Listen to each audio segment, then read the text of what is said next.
أعوذ بالله من الشيطان الرجيم بسم الله الرحمن الرحيم الحمد لله رب العالمين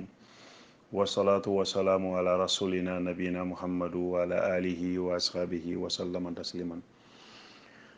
أما بعد آخر فالسلام عليكم ورحمة الله وبركاته آخر ولا غسوس كوني بسوغات تاودين غير بعد حقتي بالحمد لله اللي سيركروكم وسوغبا مغنتم تنغت من تساسا كندو وجمدي وجيكيغا أسوغا وجمدي bo soni gondi jamu ñankumpana ka bonen genta kumpana wona allah ñaga allah ganna jamu dallandi oga mukku oga mi xibar suru mukku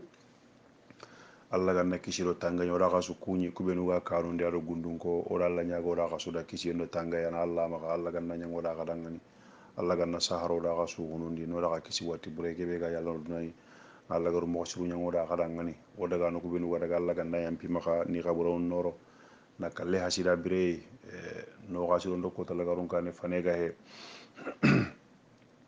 lenki arabanga jimini hana tamundo karago hijira nga wujune do kamo nakati tan nakati ado sino hilli kenyange me 1442 miladi lande 2020 lande 2020 aga gemu disemban kaso on tanji kenga oda kata ko kitabe ngam rawlatul anwari min shirati nabil muhtari awala wodu aga sudangani aki ke fatiyenga o kana ado kusantage kenyagari banta kusantage ga dunanye ke kampu kuna kati kamma wodu andangani aki ke fatiyenga nya sunonga almaram me kalle ke ana suwa kamma kharkhanje men nyani idaga o gawi nyini allah ra khara kutu dunano gonni nandagara dunano gonni abaka kundoy sugana ndeke nya ko ati faman lam yamutu bi sayfi wa mata bi khairihi serebe ga makarati kaha ngangarati kaha ntananga ati sababu nu ko mbugu mi wurata khafal mawtu wahidu kalle ke ndi bane ta kalle ke njuni bane alla lara kutu nan daga nar dunadi aka baka dunadi kundoy on alla nyaga aja wajalla alla ganna yam pama alla ganna khaburan noro alla ganna kalle hasada bire honnan kay galle alla ganna musar janna kal anya sunonga kawunta hoho ko no ganta kebe ga lingi alla da ngani bane kusanta ke ga dunanye ke kambo kuna katin kam mawdu aka sudanga oda ga kitabe gamma ken kota oda ga wara oda diga min dara go oda gai jage ndangi halle iga biraju ndangi halle abu jahali abdullah ibn mas'ud ga dayin ko lankutu ada gari kata allah annabi nyimmen kabari ada allah tiga ati tiga nga allah dangani aga di nyinan ton gondi adi ko men kharaga ada dema ada kuruga be ke khoso ke jama game be gara da khoso kembere annabi nyimmenti ke kundu ke ngolla gume kundu de o sukante ngado kitabe ke kundu ati kyani ike muhammadu ummatonu ikyani ke muhammadu ummatonu firawna parce que iti musa firawna ke kalle ngara ya kenda sede sohonko ko kenga qur'ana di mo ati amantu annahu la ilaha illa alladhi amanatu bihi banu israila wa ana minal muslimin kha annabi nyimmen ken firawna o kummatu muhammadu ummatonu ko firawna ke kalle ngara yi a kempin nan na simmanani kane maka allah annabi nyimmen ko na kunyadi ati bun masawudu da tan jigi hoore kamma ati gana grilengi ina birante ndo kurenju kapame kumbana nyano gonde abu jahali ga fente ngel karna badiri kuren kota awu yunga tanyere sine ga fente ngel karna badiri kuren kota awu yunga tanyere sine len koda kaga no be yomal furqan kanati hajihi li marakatu bayna al kufri wal iman qatala fiha rajulu ammahu wa abahu wa ibnahu wa akhahu wa khalahu adinahu ken kota kyanya ke maraka nya hatam panjienga limana ganga hondo kafira ko mena kan serengarndi a kota ñimme haɓa tugunde anna xan nengutu ko ke ngano ngani ko agabe ngano ngon moɓe an paba yimme andana gemu ko sadi buna bi wakasinu aɗo aboubayrata bunu jarrahi to kuñimmino andi haɓanu xan nunkutu badiri kuren kota tarikun kitabu nga kondo moɓe sere ñimme ɗi rem lagana kari an ŋaxi ɓe andaga saxe haɓe walla xaga haɓe walla xana bugu kattame walla kawunu walla an cira tinte andi kari umar bin al-khattab radiyallahu anhu akota kendi akarindi kawui al as bun hisami umar bun khattab wa ndi kawu kari badri ko en goto igatini al has bun hisami al as bun hisami abubakar siddiq radiyallahu anhu abubakar ha jongoy katire men abdurrahman parce que biraju nga bogu makkan ko ngari ga sigi ito ku ntabak o kumari katta madina ko kuy o kuri katta o do kubenu ga shaare habe o do kubenu habanu hillore o habanu hilli ado habatu kunu ko khibaro ndo ko girni makka no kinyeron ko akum betide biraju nga bogu abdurrahman ga bogu ga sigi abubakar siddiq ga bogu allah nabi ni menti abubakar daga ne maka nyanyon kin to do anyon kin to ko maka o daga mundi tan nyon kin maka bogu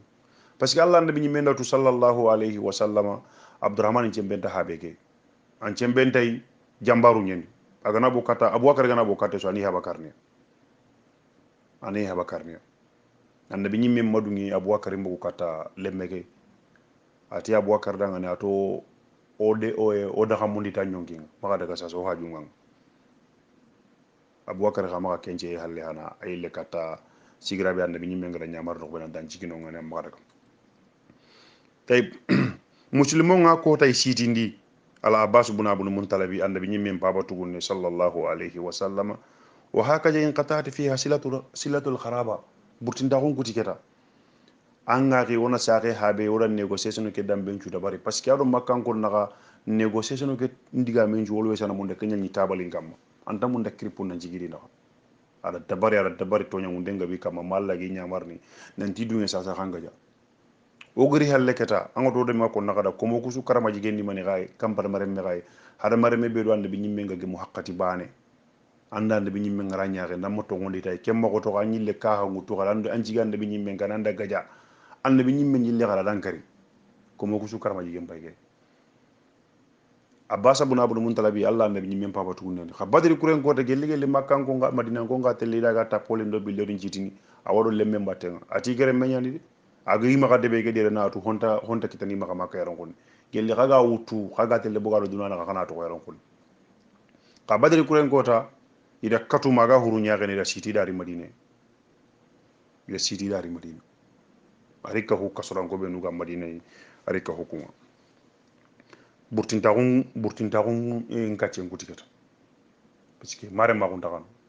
aga ka hi makkan ko ina burunga wuti agari dina burumba ten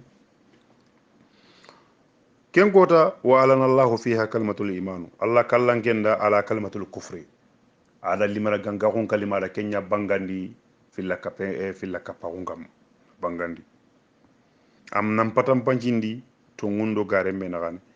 fasumi jali kal yomi yomal furqan kenya ni gada ken kota kri fatam panci yen kota nga to ngundo gare menagan o huwa yomul badri kenya nya badri kota nga aga gimu kota be tammundo nyerun kota nga gelli sun kason no sun kason bi tammundo nyerun kota nga agimu kota nya qatl al fariqain jamaw ku hilli serebe ga kara ida anya islaminun karado muslimun karanga qutila fi hajil maraka arba'u asara rajula min al muslimin muslimin binu allah nabi nyimmendo kapalle mo ko binu gabbu nan daga makka ngo ngataki akota surota milo nagato ida kunya kari baka saybonu surota milo nagato badri kuren kota soroku tummi kunna gelli muhajiranu nye bagamba kanu ida bagamba kanu kota badri kuren kota ida sorotu mi akari soroku segi kunga gelli lansari gangon kunga gelli lansari wadafanu fi sahati li badri wa makhabiruhu la tajalu ma'ruf idi buru badri bira goreke badri denga sanga iga buru magir harke lengi atu intengani nongani anganati ina jigindi badri iwadaga na jigindi ma badri annabi nyimmendo makkanko gajangi ngasigi na no bari amma hilla kapano ngungano ngani fakutila minhum sabuna ila tanyere sere kari parce que makka kota badri kuren kota abonu makkanko maka ila tanyere sere kari ila tanyere sere siti idari madina gelli kubenu gani sere qoronga ado kubenu gani jambarnu e galaba gajana parce que arabe hibane da arabe nankara anna kitullah halena siti na daga na nya komenga ko iga ke malwuna ko be dabar soro ko kundu ikunya mbarake nan ko to har mar menjuy an narabe ngariyan boso an na kitin juta halle na nya ko men nan dalla wada kan akota igadi katu tanyire sere kari halle tanyire sere kar halle parce que badri kuren go tam boni maka isere khoro sere kabe khinu abu jahalinu umayyah bun khalifunu utba bun rabiyanu shaybata bun rabiyanu ali walid bun utba ali bun umayya a kontin na gabe ma tanyire sere isere khoro iga janga no ko benu gani miteru no igara uga jana itire ni tongani ila tanyire sere kari ile tanyire sere sitini sere khoro benu ga no bandanu idiri makkay kembre allah nabi nyimmenga kuren dangi halle mana sitinde nangi halle kata karala na ko benu ga kara idi kahume tambilo soro nakati gelli baranda khoro ko benu go nyoni sero khoro ko ida kuncu khoro gedi sarunte go nyino ngani gedi khase go nyino ngani ida gi jurmu ke ngedi khase no ngani mana baranda khoro ko benu go nyino ngani isere khoro ko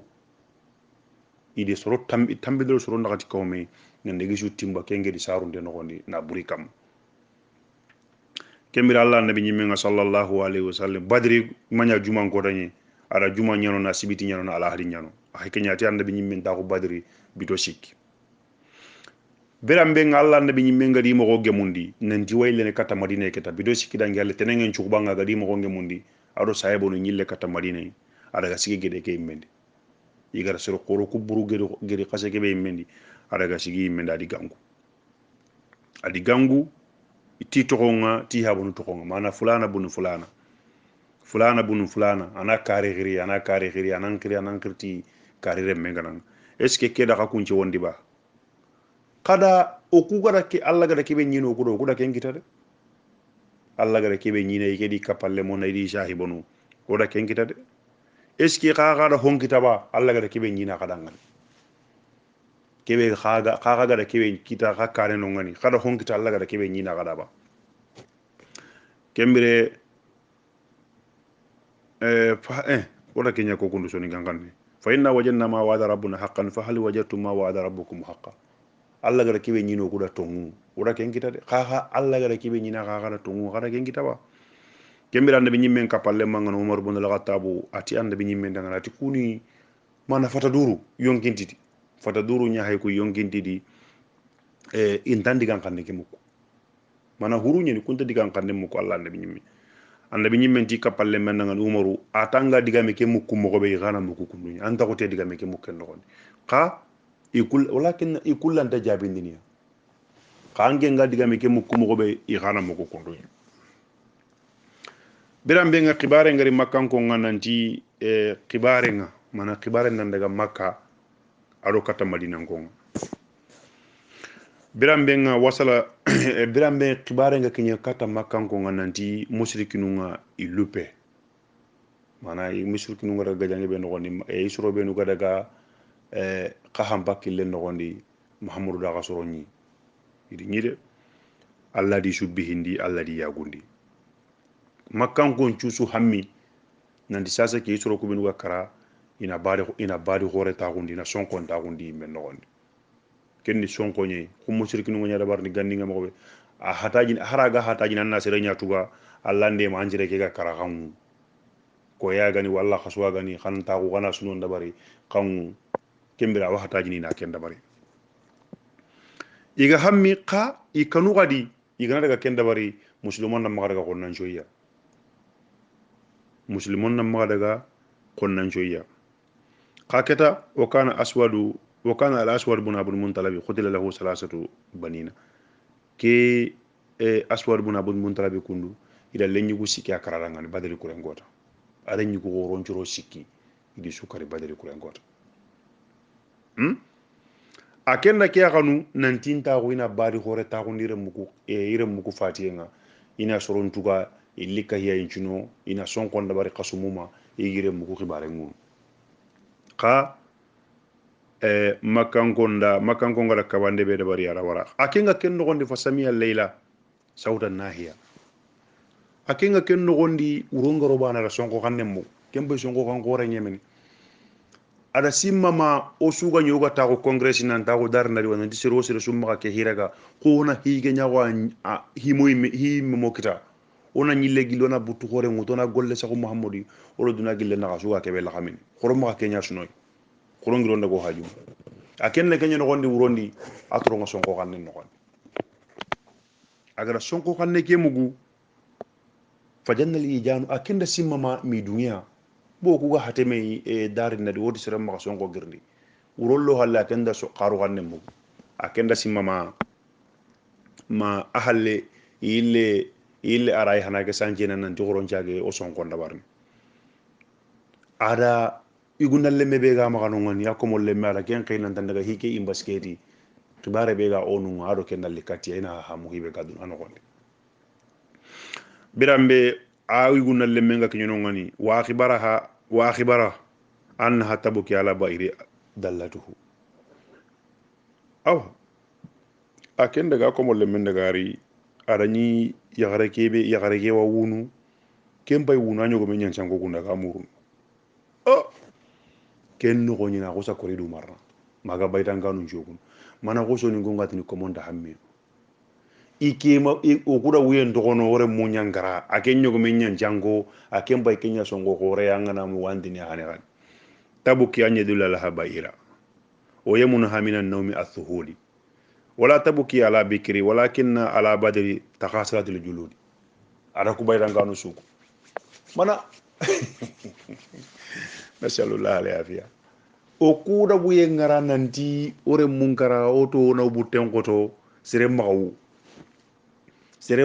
anay kuna tunan di dimin namaro kudi harsa anay dimin nan tanya hayta ko ni garna tampille sino tammido manime sino tammido siko garo muhammadu game ona karni khay khay muhammadu gara golle be nga kay bunde no gonde isere goro tanyere sere kenyan kono akota kubinu gani gejanga non na nyille tanyere gu gore sitini dilli madina na liwara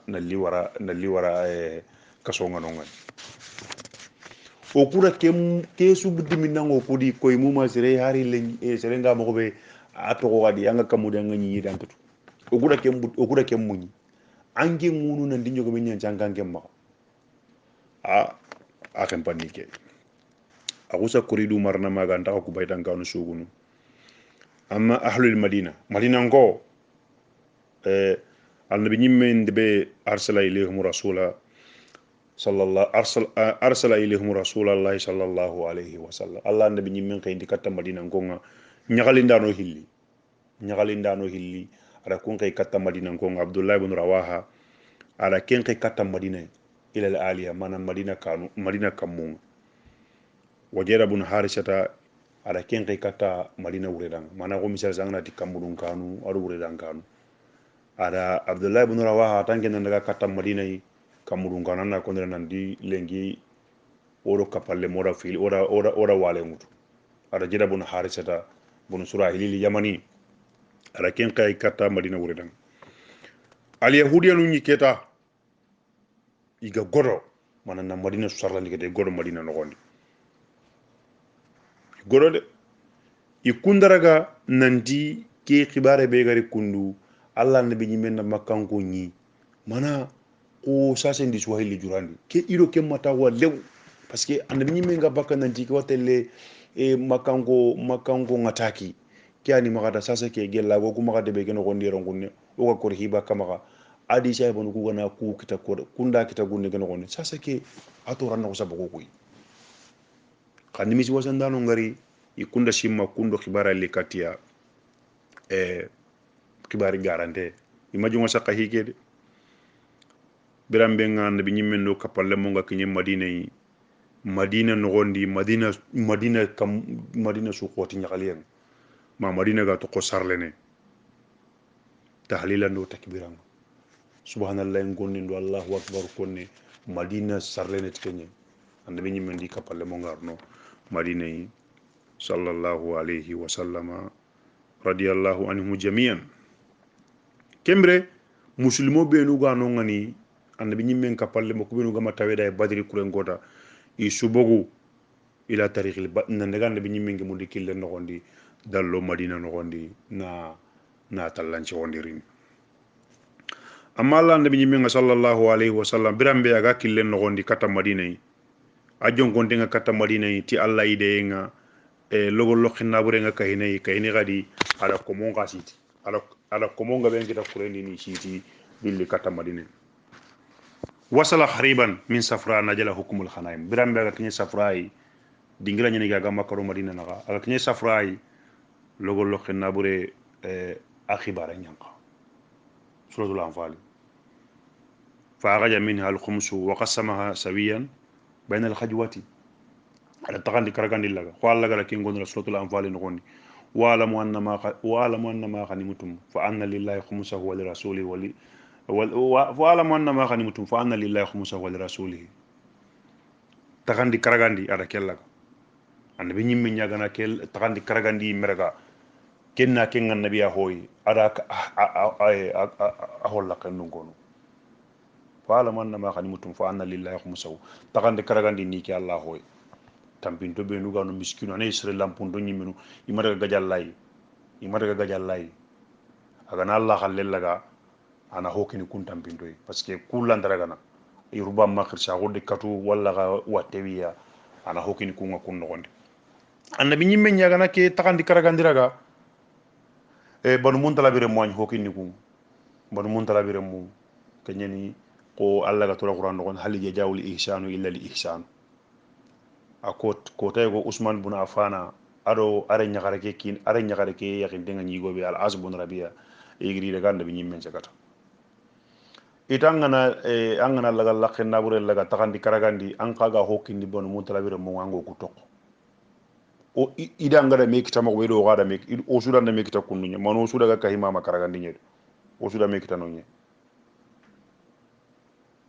annabi nyimme ati bad mun dalabire mun ka hu hasimire mun qotando ne wayen cubirendi qotando ne wayen biren no gondi mana na gollisir gume na gollen tuga don kinai wallahi nabi nyimme ko masire su wara gara wa ken dabarni nan qotay hari badri kuren gote gada ku tanyere sere be raga gadi siti di gari madina gadi katu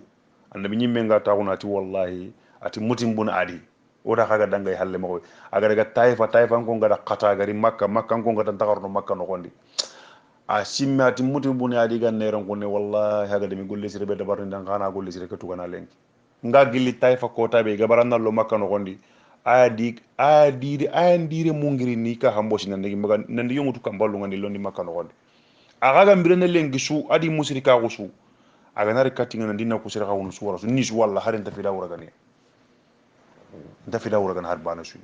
are nyugonda ke nyamugo verbun mutimu ati haba gana njiro ngoni mamati ko tabe aga ronde be gado ko ado haba do ko agirndi na ka hanu mbosi nan don daga igana muhammadu wa karasu ana yiro ku ino ku ina no kari katiga ke muhammadu iya bandere ke ani haba palasi ngai ke ani haba soma ari madine agemu agarno madina ran nabi nyimme nyaawo tron jallin bo anda bi nyimme ngara fatiha nyama suratu turi awakarna parce que arabe nyama turiyo awakarna ma no adu taale adu anda bi nyimme nu salamu alaikum ati ke killen parake agardo gi diga yimbe ba mungudo ki ngaken ko soro silama gonde kenyani ku gata dangani a kengari nan digani haba plasinga bo agati haba ga nere na soro ku walla annabi nyimmen qati kuda soro li dangani sayabo no kudangani gara terndi ati ban muntala bire mun ko hasimira mun ko tando ne wayen cubiredi kakilu ngada kitabe ke jopandira igara nabi qatabaka agara sino ko sikibe sa ko kamballo ke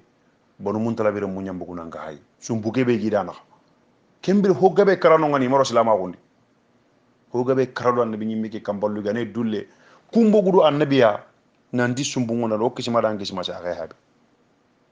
angane kala no kusu iga ambara gon chakanga mayna ambara gon chakoran juwa kam kaw kunta kahina na ambara gon chakanga manamba ne to ko kamballu annabi nyimmi ngala ke ngolli sira da tuindi ada ke ngolli sire ada tuindiya hari lagal lakna bure ngana rage agana bani hashimi qallungutu anya takandi bani hashimi do bon muntala bere mun kana hokini tay brambenga ada tagandi logol lokhinna buren kibare nga yang ada tagandi ga janga non menaka kembire falamma halla bi safra amara bi qatl nadir bun haris ke safra kundu nadir bun harisu ke ni kafri qote aga hina al mustahjin no Allah ga ko benu kibare ko alquran no gonde badri kuren gota ida katuma ga huru nyaga ni da siti dari madine ida ga killendi kata madine ikinya halle safra ga yang kanu ngonande bi nyimme nda kure ke su ay siti kubenu ga siti diga telle adi cekki kodo konun jiti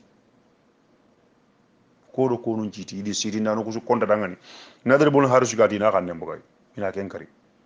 ida ken na maka kinyi madina ina kari parce que akinya nyi birambe anguta ken nigeria nadar bon harisu wa tere ala dunasu yala frank jajira kemo manchu nan daga ma yemani no ada sukatu lew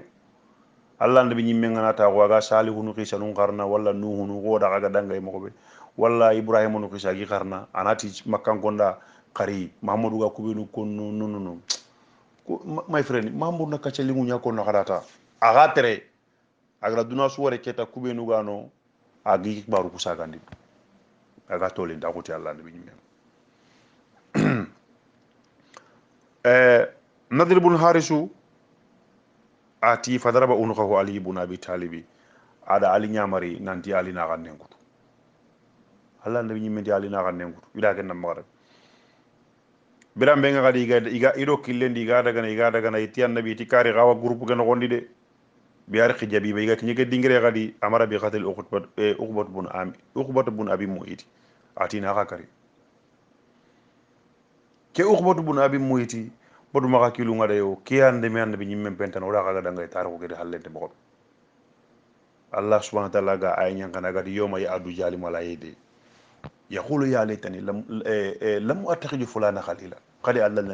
adallana jikri ya laitani koni hay ngasa ngana wardo annabi nyimme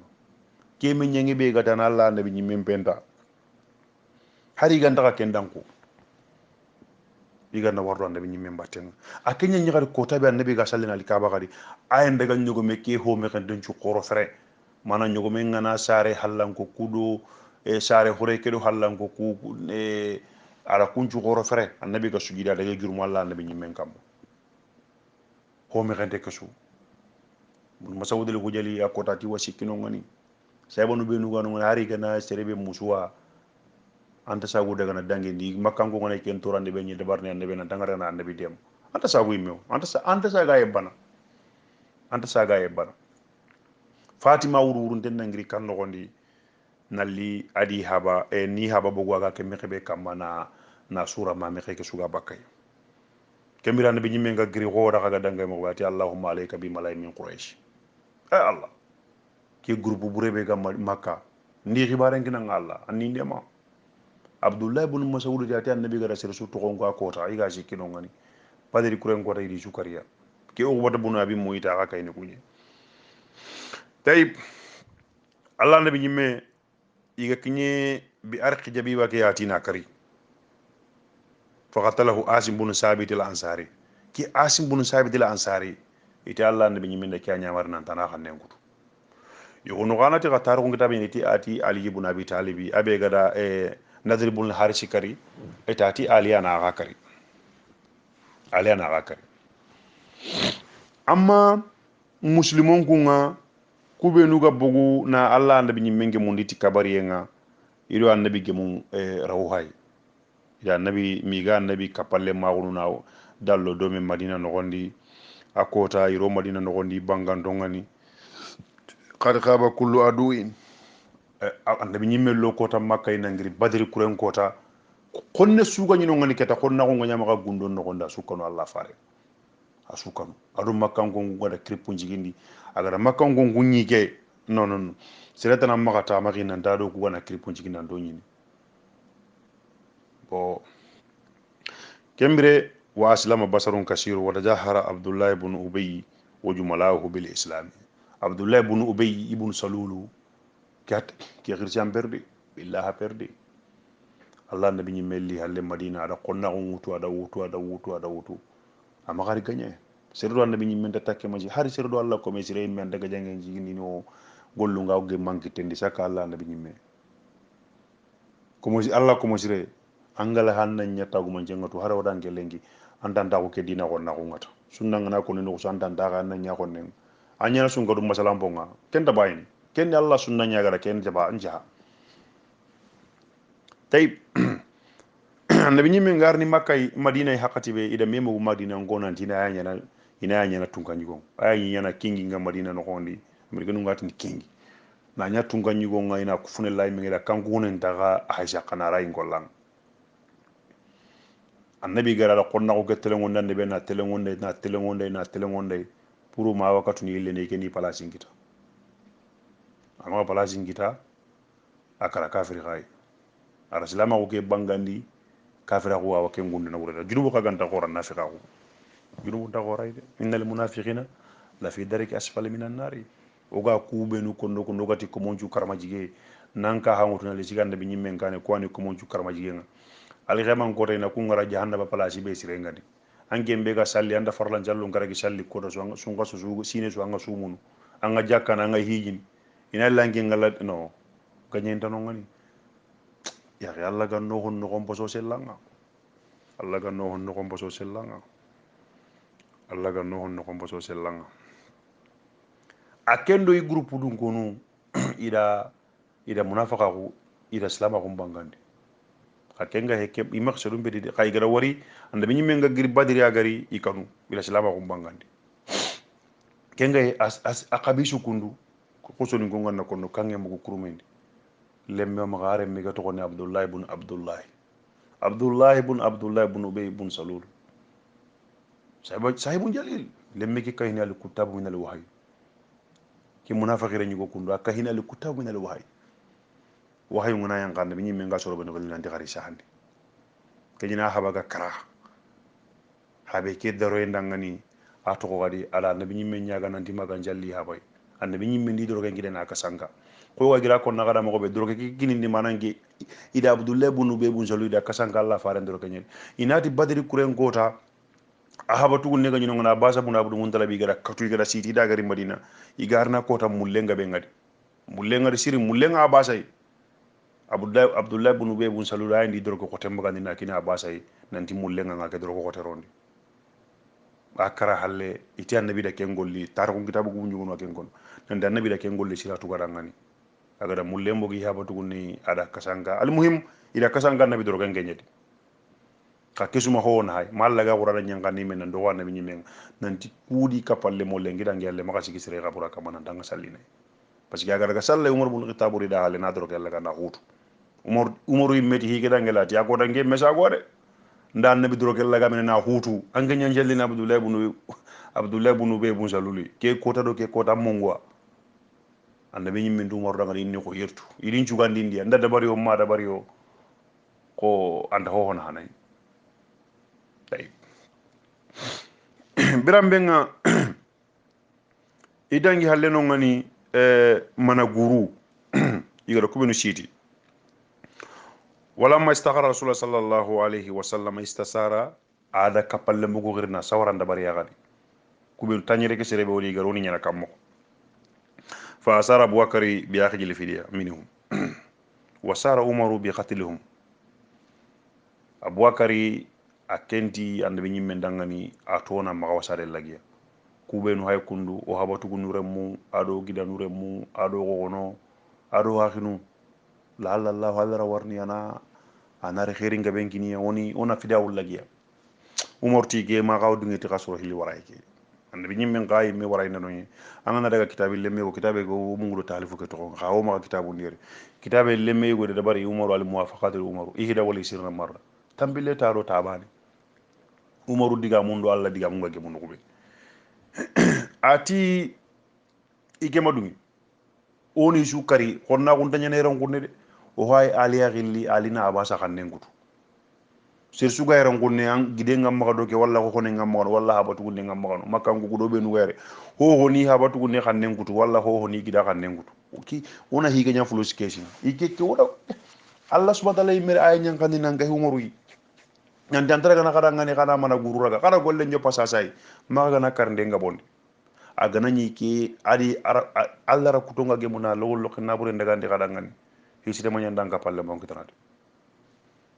Allah riyambi ma kendangi Allah kembira Allah nabi nyimenga sallallahu alayhi wa sallama akhire akhire na fidawul lagiya wa kanat min 4000 ila 3000 ila 1000 dirham na soron bayo ko groupe ke di kaga mbungo me kite nga mako be ara wujun nakati dala raga hoy ana wujun nakati dirham raga hoy ana wujun sikki dirham raga hoy ana wujun dala raga hoy man kana minhu yakhraw aw yaktubu fajala fidatu yugunu khawonu ngani anay khalsi indi maka khayra wa kharangundi ni rawa sahandini agar hibe nya kumma ka wasadenga anna soro tamira ga gelli islami kuno gondi anni kharangundi asalatu khula soro tammi anna ma gambanu soro tambira ga anni kharangundi sahandenga anni tuindi kembere anna annari wona ngara nadaga kanyana ngem ma ka wasaden wa hasana ila bad yogonu kawana da kungara asro ahijiro ndako kata yogonu ko sugana hore kebe ga nyuno ngani jare nyani horna to nga uri kurengor idaraga biga daraga da siti ari kata Allah nabi nyimi ngati mamuru ati ngara ati ndako hokon nan annabi tambaye de na ati ndako hokon nan dawro duna gillen na basundara annabi ti basundara ati kala waranda ga gida warada uri kurenga kinye asangati imbenga uri kurenga kinye aile sugu kurmu jugunu na faren kado sahibanu nangare uhudi kurenkane gadi kenyini makka gara gene kotabe maigar annabi nyimendo ñu tammi militaire gara makka kotabe gara makka raga ida kane dambu ida halle dambu annabi nyimenti na xanne ngutuwa ida kariya asiro kata yego nane kumma ko hosu bagandi tayib jeynabu allah annabi nyimme ay mere nyagare jeynabu bindu Muhammad sallallahu alayhi wa sallam jeynabu da cakka be ga jeynabu khannenga adi kan cakka mbagandi ada khay kati habay nan dini kina warali abul asbun rabiya wa ki hakati be ku namaro salama gon abul haj awa taymum bay daga na odo goda kana wara rongon ala sebo kibenu dam muy wasa nyungu ko darsu kenda gila namuga heke gabo kadi qultu ma qultu ko tari ke da wonde gilo da kana girndi ko da kana bugudu halle honne wala mastakhara rasul sallallahu alaihi wasallam annabi ga tengu madina yi ada sawrande ndabari mana guru ku khibarendi ko kuga kebe konora ko digamu ko hosuru banam bana ko kana kunya sagarna da no nga kana kutu ko sedi kana daga kajunga subhanaka allahumma bihamdika la ilaha illa anta nastaghfiruka wa atubu ilayka wassalamu alaikum wa rahmatullahi wa barakatuh